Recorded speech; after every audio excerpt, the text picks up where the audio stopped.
Good afternoon सभी को। आज हम लोग झारखंड बोर्ड एग्जामिनेशन 2025 में उसके लिए जो इम्पोर्टेंट क्वेश्चन है और जो PYQ है उसको डिस्कस करेंगे। तो आज हम लोग बायो का पेपर और chapter number 3rd and 4th यानी human reproduction and reproductive health से रिलेटेड PYQ को डिस्कस करेंगे और हम लोग इम्पोर्टेंट क्वेश्चन को भी देखेंगे। तो हम लोग बिना समय गवाए हुए स्टार्ट करते हैं। तो ये क्वेश्चन 2017 में आया हुआ है। स्ट्रोमा इज प्रेजेंटिंग, यानी जो स्ट्रोमा होता है वो कहाँ पे प्रेजेंट होता है। हम लोग जानते हैं कि ओवरी के अंदर दो स्ट्रक्चर होते हैं। जो सेंट्रल पार्ट होते हैं ओवरी का उसको हम लोग बोलते हैं मेडुला, और जो पेरिफेरल पोर्शन होते हैं उसको बोलते हैं कॉर्टेक्स। और दोनों को मिला करके कलेक्टिवली हम लोग क्या बोलते हैं, स्ट्रोमा। मीन्स स्ट्रोमा जो प्रेजेंट होगा वो किस रीजन में प्रेजेंट होगा, आंसर इसका जाएगा ovary. Next, which of the following is sexually transmitted disease. ये 2018 का क्वेश्चन कि कौन सा डिजीज इसमें से सेक्सुअली ट्रांसमिट होता है, यानी सेक्सुअल कांटेक्ट से फैलता है। तो ये काफी सभी लोग को पता होगा कि एड्स जो है वो सेक्सुअली ट्रांसमिटेड होते हैं।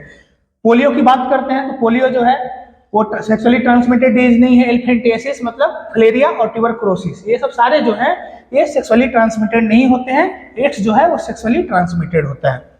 क्वेश्चन नंबर 3rd जो कि 2018 का क्वेश्चन है, Leydig cell is presented. Leydig cell का जो लोकेशन है वो कहाँ पे है, इसका आंसर जाएगा टेस्टिस। आप लोगों को पता होगा कि लीडिंग सेल जो है वो टेस्टोस्टेरोन का सिक्रीशन करता है, तो इसका आंसर क्या हो जाएगा, testis. Next, central drug research institute, ये याद रखिएगा CDRI। कभी कभी इसका फुल फॉर्म भी पूछ लिया जाता है कि सेंट्रल ड्रग रिसर्च इंस्टीट्यूट कहाँ पर प्रेजेंट है, लखनऊ। अब ये मत सोचना कि झारखंड में एग्जाम हो रहा है तो रांची आंसर दे देंगे, इसका आंसर क्या होगा, लखनऊ। अब देखोगे सीक्वेंस तो हर साल लगभग 1 से 2 क्वेश्चन आए हुए हैं, तो ऑब्जेक्टिव ये तो काफी इंपॉर्टेंट है, इसको आप ध्यान में रखिएगा। Next, which of the following antibodies is found in abundance in colostrum. Colostrum की अगर बात करते हैं तो जो मदर का फर्स्ट मिल्क होता है जो येलोइश कलर का होता है वो कोलेस्ट्रॉम कहलाता है। उसमें कौन सा एंटीबॉडी पाया जाता है, IgA। देखिए ये जो क्वेश्चन है ये ह्यूमन रिप्रोडक्शन से रिलेटेड तो है ही, साथ में ह्यूमन हेल्थ एंड डिजीज से भी ये क्वेश्चन बन सकता है कि हाँ, क्योंकि हम लोग वहां पे इम्यूनिटी को पढ़ते हैं। Next, how many sperm are produce from single spermatogonium. एक स्पर्मेटोगोनियम से कितना स्पर्म का प्रोडक्शन होता है, answer 4।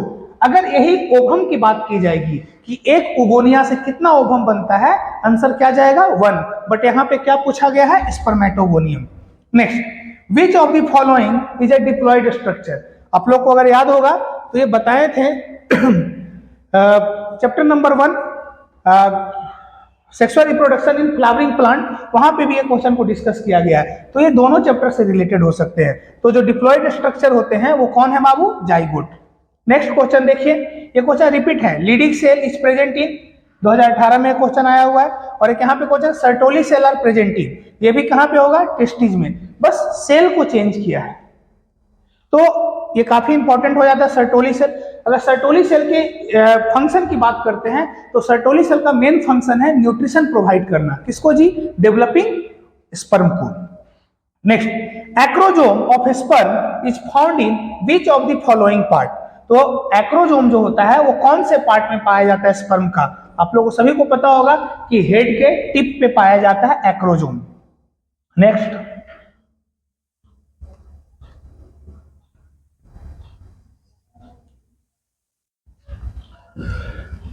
Which of the following is not a part of fallopian tube.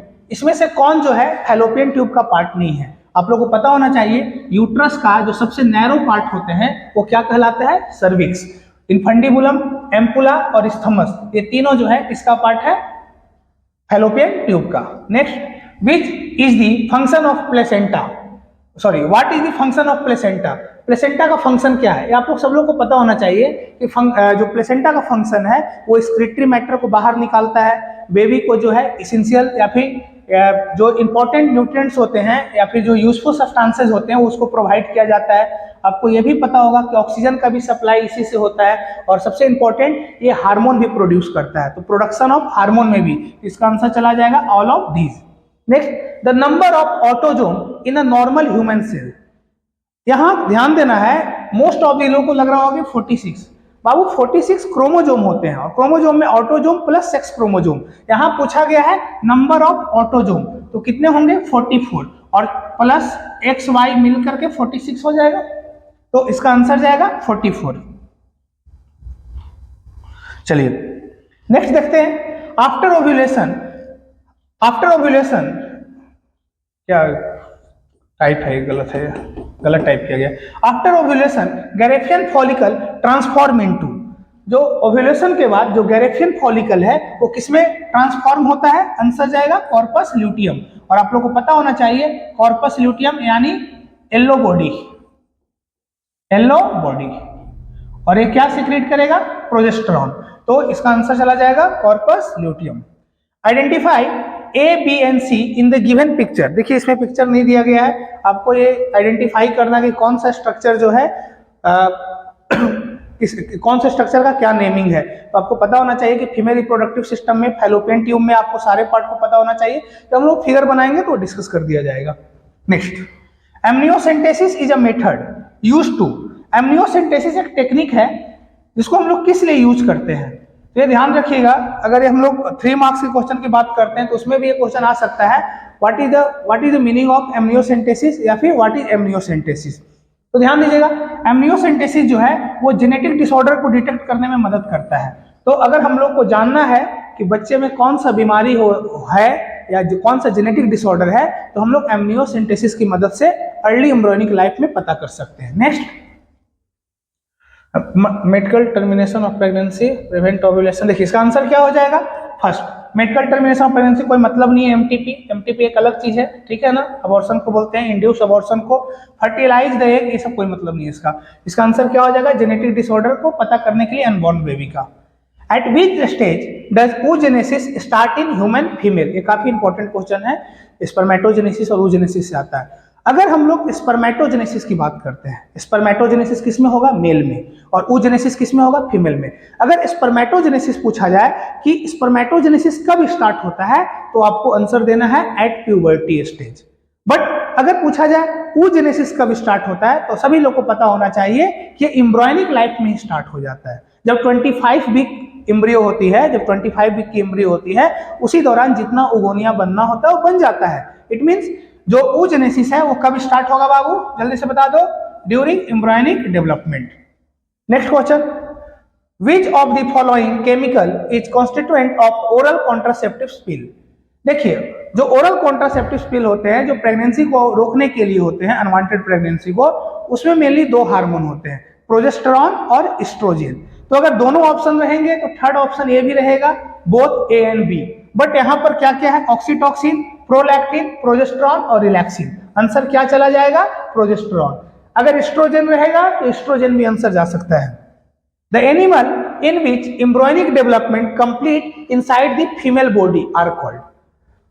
वो ऑर्गेनिज्म जिनमें एम्ब्रियोनिक डेवलपमेंट फीमेल बॉडी के अंदर होता है और पूरी तरीके से डेवलपमेंट होने के बाद उनका क्या होता है, जन्म होता है, ऐसे एनिमल यानी जो बच्चे को जन्म देते हैं उनको क्या बोलते हैं, विविपेरस। तो हम लोग अभी तक 18 क्वेश्चन देखे हैं। नेक्स्ट हम लोग देखते हैं कुछ ऑब्जेक्टिव क्वेश्चन और है। On which day of menstrual cycle does ovulation occur. देखिए कौन से दिन में मेंस्ट्रुअल साइकिल के पूरे मेंस्ट्रुअल साइकिल में कौन सा डेट में क्या होता है, ओवम का रिलीज होता है, ओवम रिलीज करता है। तो आंसर क्या जाएगा, 12 से लेकर के 16 दिन। ऐसे इसका एग्जैक्ट आंसर क्या होना चाहिए बाबू, 14 डेज। बट एग्जैक्ट हम लोग बात करेंगे नहीं क्योंकि यहाँ पे एक रेंज दिया गया है, तो आंसर जाएगा 14 डेज या फिर 12 से लेकर के 16 दिन। विच of the following is tested by amniocentesis. देखिए एमनियोसेंटेसिस से रिलेटेड क्वेश्चन पहले भी आ चुका है और यहाँ भी है 2023 का भी। विच of the following is tested by amniocentesis. याद रखिएगा, जेनेटिक डिसऑर्डर को पता कर सकते हैं, सेक्स को भी हम लोग डिटरमाइन कर सकते हैं, और एम्ब्रियो का हेल्थ को भी पता लगाया जा सकता है। मींस अगर फर्स्ट और सेकंड ऑप्शन जा रहा है तो आंसर तो 4 ही जाएगा, ठीक है। तो इसका ध्यान रखिएगा कि हम लोग with the help of amniocentesis हम लोग क्या क्या पता लगा सकते हैं, बच्चे का एम्ब्रियो का हेल्थ पता लगा सकते हैं, सेक्स को डिटरमाइन कर सकते हैं और जेनेटिक डिसऑर्डर को पता कर सकते हैं। Next, the number of ovum produce from 1 primary oocyte। एक प्राइमरी oocyte से कितने ओवम प्रोड्यूस होते हैं, 1। याद रखिएगा, ओगोनिया पूछे, प्राइमरी oocyte पूछे, आंसर जाएगा 1 ही, ठीक है। Next, Which of the following structure is characterized by the presence of fluid filled cavity called antrum? कौन सा स्ट्रक्चर है जिसमें फ्लूइड का क्या होता है, फॉर्मेशन होता है, उस एंट्रम स्ट्रक्चर को। तो यहाँ पे याद रखना है टर्सरी फॉलिकल। टर्सरी फॉलिकल में क्या होता है, एंट्रम का फॉर्मेशन होता है। Next, just after implantation which cell of blastocyst differentiate into ectoderm and endoderm. इसमें मीजोडर्म भी दिया जा सकता था। तो कौन सा स्ट्रक्चर होता है जो इक्टोडर्म और मीजोडर्म में कन्वर्ट होता है? देखिए ये इस स्ट्रक्चर की बात की जा रही है। यहां जो है ये ब्लास्टुला को बना रहे, ये आउटर मोस्ट स्ट्रक्चर जो होता है वो ट्रोफोब्लास्ट कहलाता है। और यहां पर कुछ सेल होते हैं जो एक पोल पे प्रेजेंट होंगे, इसको हम लोग बोलते हैं एम्ब्रॉयनल नोड या फिर ब्लास्टोसिस्ट। जैसे ही ब्लास्टुला खत्म होता है गैस्ट्रुला स्टेज आएगा, और गैस्ट्रुला में क्या होता है, 3 जर्म लेयर का फॉर्मेशन होता है, इक्टोडर्म, मीजोडर्म एंड इंडोडर्म। इसका आंसर चला जाएगा inner cell mass. Next, secondary spermatocyte are. Secondary spermatocyte कैसे होते हैं आप लोगों को पता होना चाहिए, हैप्लॉइड होते हैं। अभी हम लोग जब स्पर्मेटोजेनेसिस पढ़ेंगे तो यहाँ पे डिस्कस किया जाएगा। तो हम लोगों ने ऑब्जेक्टिव क्वेश्चन को देखा, नेक्स्ट हम लोग कुछ सब्जेक्टिव क्वेश्चन को डिस्कस करते हैं। ये फिगर काफी इंपॉर्टेंट रहा है, या फिर वो जैक बोर्ड की बात करते हैं या फिर सीबीएसई, दोनों में क्वेश्चन पूछा गया है। ये ओवम का आपका स्ट्रक्चर दिया गया है और उसका नेमिंग करने के लिए, इसका आप एक बार एनसीईआरटी से देख लीजिएगा, ये काफी इंपॉर्टेंट है। Next, describe the process of spermatogenesis with suitable diagram.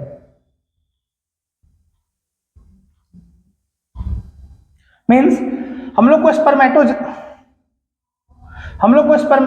क्या हुआ,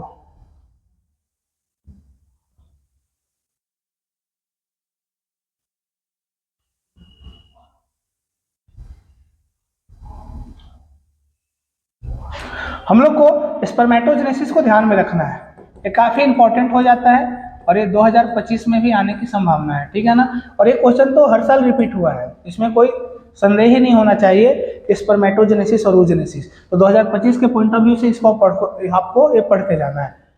name chief layer of human ovum. Human layer के चीफ लेयर के बारे में बताया जाए कि ह्यूमन ओवम में कौन कौन सा मुख्य लेयर है। तो आपको ध्यान रखना है कि कोरोना रेडिएटा, जोना पेलुसिडा, ये आप लोग को 2 आंसर देना है।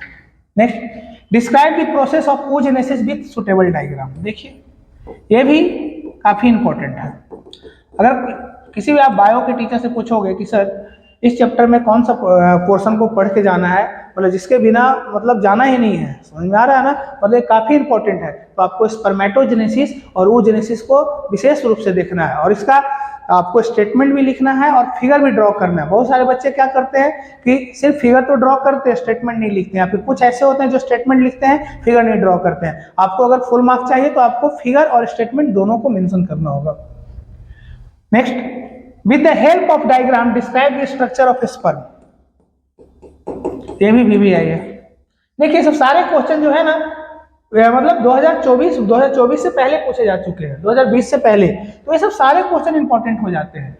स्पर्मेटोजेनेसिस, oogenesis और स्पर्म का फिगर। नेक्स्ट, रिप्रोडक्टिव हेल्थ से क्वेश्चन आया हुआ है, व्हाट इज एमनियोसेंटेसिस, कि एमनियोसेंटेसिस क्या होता है और इसका यूजेज क्या है। तो यूजेज में ये मत लिखना कि सिर्फ सेक्स को डिटरमाइन किया जाता है, ये सिर्फ यूज नहीं है, ये तो हम कहेंगे इसका मिसयूज है। यूज क्या है कि जेनेटिक डिसऑर्डर को हम लोग पता करते हैं, फीटस का, एम्ब्रियो का हम लोग हेल्थ को डिटरमाइन करते हैं कि कैसा है वो, हेल्दी बेबी है या नहीं है। तो सेक्स डिटरमाइन करना आई थिंक मेरे हिसाब से मिसयूज है, ये यूज नहीं है। और उसका मिसयूज क्या होता है, सेक्स को डिटरमाइन करने के बाद हम लोग एमटीपी का सहारा लेते हैं, तो ये यूज में नहीं आएगा।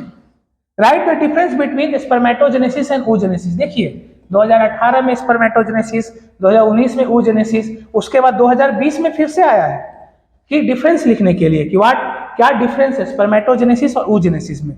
Next, explain the process of spermatogenesis in human. Means 2018 में एक क्वेश्चन रिपीट हुआ, 2020 में एक क्वेश्चन आया, 2023 में आया, 2024 में एक क्वेश्चन नहीं आया है। तो आप लोग इतना तो समझदार होंगे ही कि ये क्या इशारा कर रहा है, 2025 में इसको आने की संभावनाएं 110% है। नेक्स्ट देखते हैं,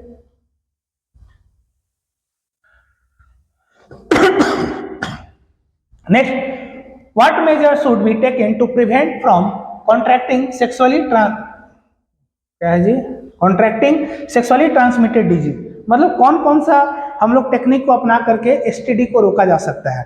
तो आप लोग को बताएं, सबसे पहले एसटीडी को डिफाइन कीजिएगा, disease which transmit from infected person to healthy person through a sexual contact, ये क्या कहलाता है, एसटीडी कहलाता है। इसके कुछ एग्जाम्पल लिख लीजिएगा, पॉजिटिव एजेंट के बारे में डिस्कस कीजिएगा। दो एग्जाम्पल तो सभी को याद रखना है, गोनेरिया और दूसरा सिफिलिस।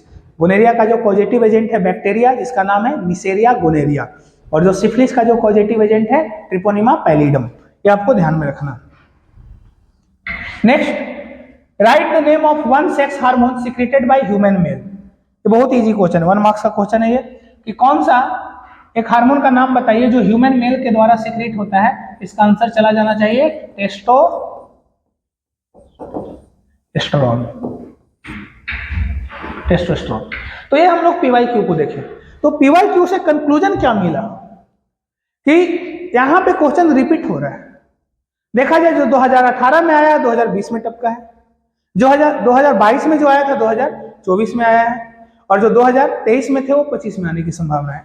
ऐसा नहीं है कि एग्जैक्ट वही होगा, लेकिन हम लोग यहाँ पे गेस कर सकते हैं कि कौन सा क्वेश्चन काफी इंपॉर्टेंट हो जाता है। तो यहाँ ध्यान रखिएगा, हम कुछ आप लोग को इंपॉर्टेंट क्वेश्चन दे रहे हैं और आप इसको पढ़ के जाइएगा, और आई थिंक मेरे हिसाब से आप इतना पढ़ लेंगे तो सफिशिएंट है इस चैप्टर के लिए। तो सबसे पहले हम लोग देखेंगे structure of sperm. Structure of sperm, sperm का आपको स्ट्रक्चर को बना लेना है।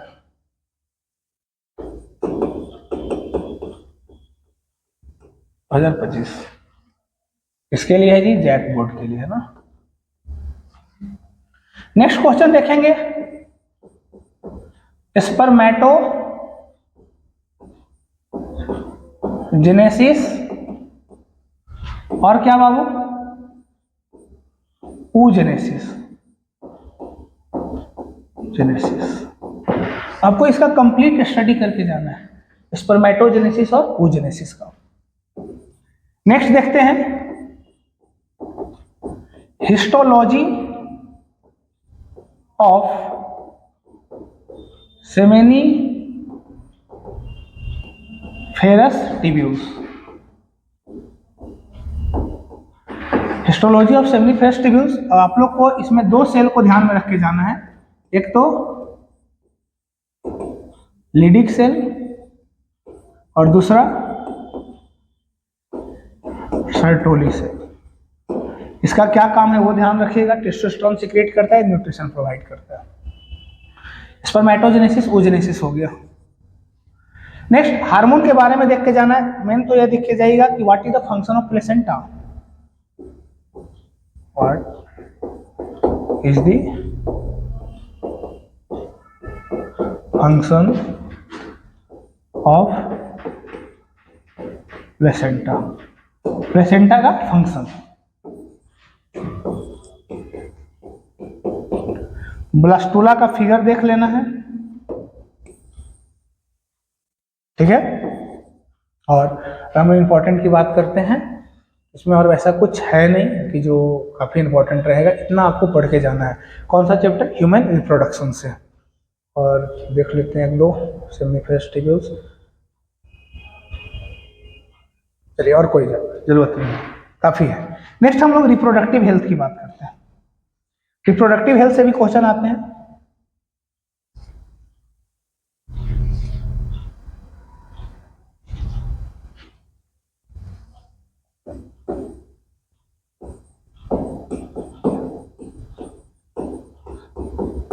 रिप्रोडक्टिव हेल्थ, देखिए रिप्रोडक्टिव हेल्थ से आपको ध्यान रखना है सबसे पहले एमटीपी के बारे में। एमटीपी पढ़ के जाइएगा।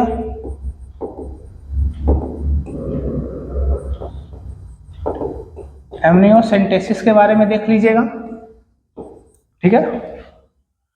आर्ट टेक्निक और कुछ कुछ का एक्सपैंड करने के लिए, एक्सपैंड के लिए किसको किसको देख करके जाइएगा, सबसे पहले आईयूडी, उसके बाद एमटीपी को आपको एक्सपैंड करना ही है। एसटीडी पढ़ के जाइएगा, एसटीडी अब अभी बताएंगे, वो आगे बताएंगे एसटीडी। उसके बाद गिफ्ट AI, इंट्रायूटेराइन ट्रांसफर, ये आप लोग को 4 को इसका ध्यान में रखिएगा। CDRI ये क्वेश्चन आता है, ये सबको आप एक्सपेंड कर लीजिएगा, ये कोई पढ़ने का चीज नहीं है, आप लोग को पता होना चाहिए।